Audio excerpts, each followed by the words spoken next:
আজকের ক্লাসটি শুরু করার আগে তোমাদের উদ্দেশ্যে কয়েকটি কথা। পিডির গ্রামার স্কুলের উদ্দেশ্য হচ্ছে ডিজিটাল শিক্ষার মাধ্যমে পৃথিবীর প্রতিটি কোণায় তথা প্রত্যন্ত গ্রামে সম্পূর্ণ বিনামূল্যে শিক্ষা ব্যবস্থাকে পৌঁছে দেওয়া। তার জন্য আমরা নিরলস প্রচেষ্টা চালিয়ে যাচ্ছি।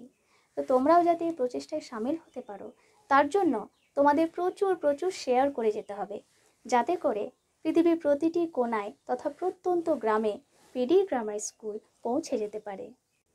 Hello everyone, I am PD sir and you are watching PD grammar school. আশা করি তোমরা সকলে ভালো এবং সুস্থ রয়েছো। এর আগের ক্লাসে তোমরা am is are, was were, have has, হ্যাডের ব্যবহার সম্পর্কে শিখেছো। আজকের ক্লাসে তোমরা শিখবে ইন্টারোগেটিভ নেগেটিভ সেন্টেন্সের ব্যবহার সম্পর্কে। আর আজকের ক্লাসটা তোমরা যদি করো তাহলে ভালো করে তোমরা ইংরেজিতে কথা বলতে পারবে এবং তার সাথে সাথে তোমরা শিখতে পারবে উপযুক্ত গ্রামার। তাহলে চলো আজকের ক্লাসটা আমরা শুরু করি মজার ছলে। আমি কি ডাক্তার নই? Am I not a doctor? আরে এটা কোথা থেকে আসলো? No no no no no, I am not a doctor, I am a teacher and teaching creates all other professions. Okay, এবার তারপরে দেখো নাম্বার 2, কেকটি কি গরম নয়? Is not the cake hot? দেখি কেকটা গরম কিনা। না তো, কেক তো ঠান্ডা লাগছে। ওকে, নাম্বার 3 দেখো, ফুলগুলি কি সুন্দর ছিল না? Were not the flowers beautiful? না না না, ফুল সর্বদা সুন্দরই হয়। ওকে, সে কি আনিস নয়? Is not he Anis? সে কি আনিস নয়? তোমরা তো মজা করে এতক্ষণ স্পোকেন ইংলিশ শিখলে, কিন্তু গ্রামার তো শিখতে হবে। তো চলো শিখে নাও। নাম্বার 1-এ দেখো, আমি কি ডাক্তার নই? Am I not a doctor? এখানে নট বসেছে। কেন নট বসেছে? সূত্রে দেখো, যদি সাবজেক্ট প্রোনাউন থাকে তাহলে প্রোনাউনের পরে নট বসবে। তো দেখো এখানে আইটা কি? আইটা প্রোনাউন, তার জন্য সাবজেক্টের পরে কি বসেছে? নট বসেছে। নাম্বার 2-এ দেখো, কেকটি কি গরম নয়? Is not the cake hot? এখানে দেখো এই যে কেক, সেই কেকটা হচ্ছে নাউন। সূত্রে কি বলা হচ্ছে? যদি নাউন থাকে তাহলে নাউনের আগে নট বসাতে হবে। তাহলে কেক এখানে কি? নাউন, তার জন্য এখানে নট বসেছে। ওকে, নেক্সট নাম্বার 3, ফুলগুলি কি সুন্দর ছিল না? Were not the flowers beautiful? আবার সূত্রে চলে যাও, যদি সাবজেক্ট যদি নাউন থাকে নাউনের আগে কি বসাতে হবে? নট বসাতে হবে। তাহলে এখানে যে ফ্লাওয়ার্স রয়েছে সেই ফ্লাওয়ার্সটা হচ্ছে নাউন, তার জন্য এখানে নট বসলো। নেক্সট দেখো, সে কি আনিস নয়? ইজন্ট বা is not he Anis? Sir হ্যাঁ বলো।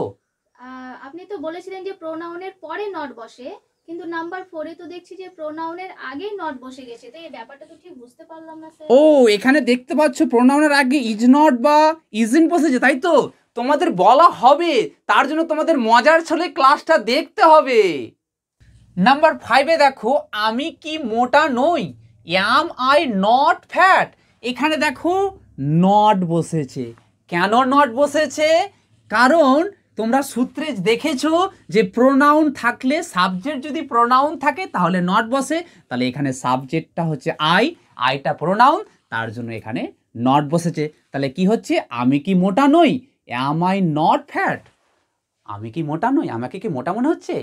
কমেন্টে জানাও। তারপর নাম্বার 6 দেখো, আকাশ কি মেঘাচ্ছন্ন নয়? Is not the sky cloudy? আবার দেখো এখানে স্কাই রয়েছে আর এখানে নট রয়েছে। তাহলে এখানে নট কেন হলো? সূত্রে চলে যাও। তোমরা জানো যদি নাউন থাকে সাবজেক্ট, আর সাবজেক্ট যদি নাউন থাকে তাহলে নাউনের আগে কি বসবে? নট হবে। তাহলে এখানে স্কাই যেহেতু নাউন, তার জন্য এখানে নট হয়েছে। তাহলে কি? আকাশ কি মেঘাচ্ছন্ন নয়? Is not the sky cloudy? Yes, the sky is cloudy. আকাশ মেঘাচ্ছন্ন। নাম্বার 7 দেখো, তুমি কি একজন ভালো ছাত্র নও? এখানে দেখো নট হয়েছে। কেন নট হয়েছে বলো তো? সূত্রে চলে যাও। প্রোনাউন যদি সাবজেক্ট থাকে তাহলে নট বসাতে হবে। তাহলে এখানে ইউটা কি?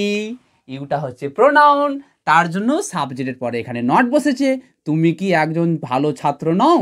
আর you not a good student? তুমি কি একজন ভালো ছাত্র নও? No no no, you are always good student. তুমি সর্বদা ভালো ছাত্র।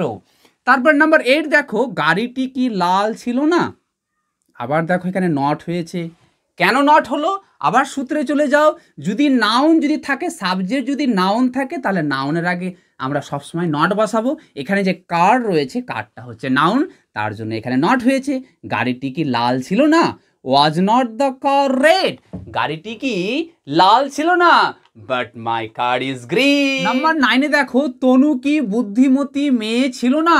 ওয়াজ not Tanu an intelligent girl? আবার যদি ভালো করে লক্ষ্য করা তো দেখতে পাবে এখানে নট হয়েছে। কেন নট হলো?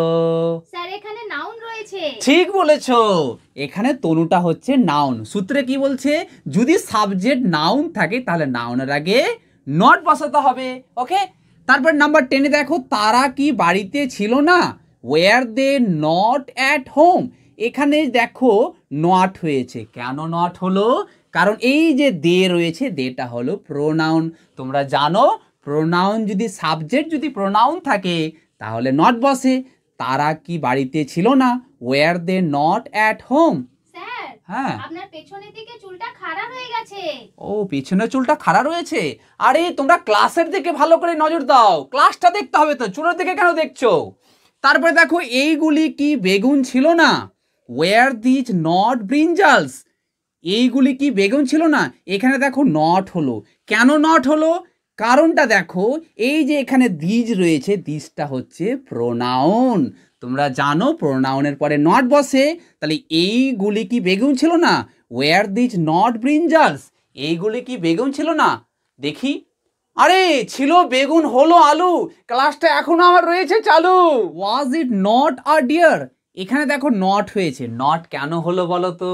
স্যার এখানে ইট প্রোনাউন রয়েছে। ঠিক বলেছো, এখানে যে ইট রয়েছে, ইট হচ্ছে এখানে প্রোনাউন। তোমরা জানো সাবজেক্ট যদি প্রোনাউন হবে তাহলে প্রোনাউনের পরে নট বসাতে হবে। তার জন্য কি হয়েছে এখানে? ওয়াজ ইট নট আ ডিয়ার? ইহা কি একটি হরিণ ছিল না? তাহলে ইহা কি একটি হরিণ ছিল না? ওয়াজ ইট নট আ ডিয়ার? আরে ছিল ডিয়ার, হয়ে গেল টেডি বিয়ার। তারপরে দেখো নাম্বার 12, আমটি কি পাকা নয়? Is not the mango ripe? এখানে নট কেন হলো? এই যে দেখতে পাচ্ছ ম্যাঙ্গো, এই ম্যাঙ্গোটা হচ্ছে নাউন। সূত্রে কি বলা হচ্ছে? যদি সাবজেক্ট নাউন থাকে তাহলে নাউনের আগে নট বসাতে হবে। তার জন্য কি হলো এখানে? আমটি পাকা নয়, is not the mango ripe. আমার কাছে একটা আম রয়েছে, দেখা যাক আমটি কাঁচা না পাকা। এই দেখো আম। আরে আমটি কাঁচাও নয় পাকাও নয়, পুরো ফাঁকা। এবার দেখো নাম্বার 14, সে কি আনিস নয়? Isn't he Anis? আমি তোমাদের ক্লাসের শুরুতে বলেছিলাম যে এর উত্তর দেব, এখন তার সময় চলে এসেছে। তোমরা ভালো করে লক্ষ্য করো এই উদাহরণটা। সে কি আনিস নয়? Isn't he Anis? এখানে সূত্র কি বলা হচ্ছে? যদি প্রোনাউন থাকে সাবজেক্ট তারপরে নট বসবে, কিন্তু এখানে হি তো কি, হি তো প্রোনাউন, তবুও কিন্তু এখানে কেন নট হলো? ভালো করে দেখো, আমরা যদি ইজেন্টকে ভাঙি তাহলে কি পাবো? ইজ এবং নট। ইজেন্টকে ভাঙলে কি পাবো? ইজ এবং নট। ইজ এবং নটকে যদি আমরা একসঙ্গে সংক্ষেপে লিখি তাহলে কিন্তু আমরা প্রোনাউনের আগে বসাতে পারবো। তাহলে কি হচ্ছে? Isn't he Anis. কিন্তু ইজ এবং নটকে আমরা আলাদাভাবে যখন আমরা বসাবো তখন কিন্তু প্রোনাউনের আগে বসবে না। তাহলে কি হবে? Is he not Anis? My class is finish. Hello friends, আশা করি আজকে পিডি স্যারের ক্লাসটি তোমরা খুব আনন্দ সহকারে শিখে নিয়েছো। তো আজকে পিডি স্যারের এই ক্লাসটি তোমাদের ঠিক কতটা ভালো লেগেছে সেটা পিডি স্যারকে বোঝানোর জন্য তোমরা এখনই প্রচুর প্রচুর লাইক, কমেন্ট, শেয়ার ও তার সাথে সাথে সাবস্ক্রাইব করে দিও।